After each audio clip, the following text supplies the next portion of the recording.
So we are welcome back to class, and we are still on the Scrum Master Training Module 4, and this is lesson 6. And the last lesson, which was lesson 5, we looked at stable team.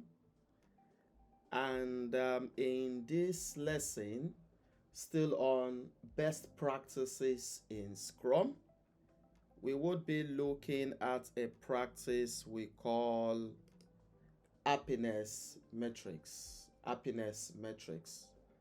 So what then is happiness metrics in Scrum?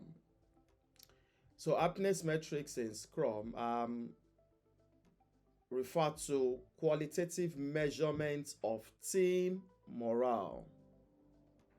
Qualitative measurements of team morale, satisfaction, and overall emotional well-being. We want to measure the team morale. We want to measure how satisfied the team is with their work and with the organization.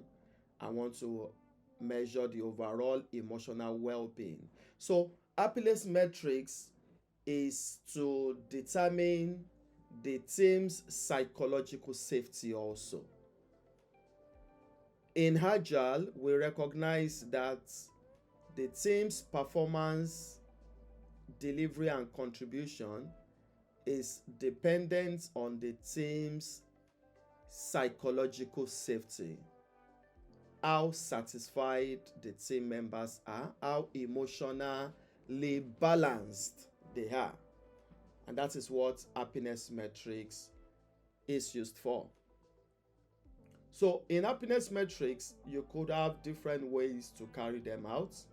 You could carry out some of which could be satisfaction survey, or you could check out for the happiness indices.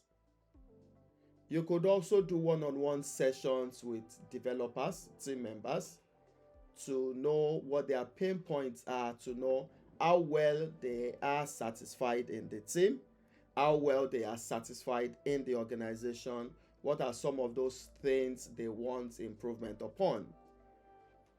The better the wellness or the morale of the team members, the more improved their deliveries would be. You could also be checking for this in the retrospective or do what we call team health check. But basically, that is what happiness metrics focus on. Happiness metrics focus on. You want to determine the well-being of team members. You want to know how satisfied they are in their role and in the organization also.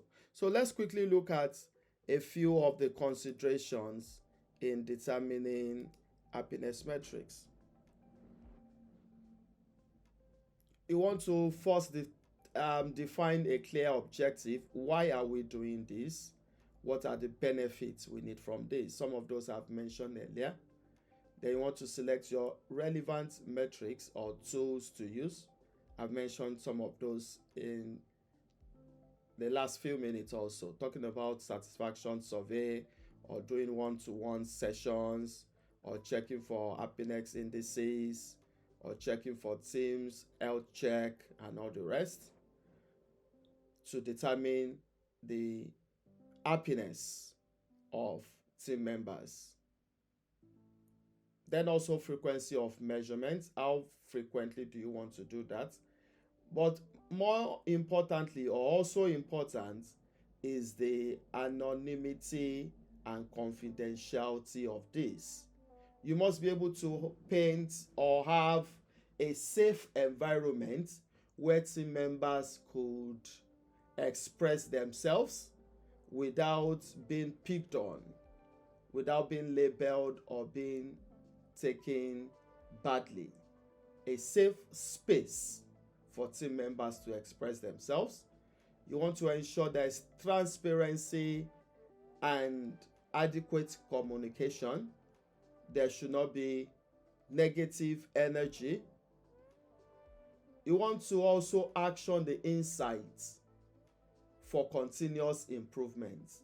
Whatsoever you realize, you also want to action it. So when you carry out happiness metrics, the indicators and the outcomes of that metrics should be actioned. You should look at how you can use the metrics to improve the team. Then also accountability and ownership of that team members is important, in addition to the impact of that evaluation. So you want to consider the impact of that evaluation. Mere conducting happiness metrics for team members periodically could even improve the team's psychological safety, could improve the team's morale, could pass the message across that business or leadership has the interest of this team or this workforce at heart. So it's one of those things you want to do while you're working in Scrum. That will be the end of this class. I guess this will be the shortest class in all the best practices we have looked at. You should find some time to expand on this, look at some of those measurements or some of those key things to understand and know how to apply them. But if you have any question, please let me know. I'll be glad for us to expand on these as we go further. Some of this will be discussed or we would engage with during the practicals also. Bye for now.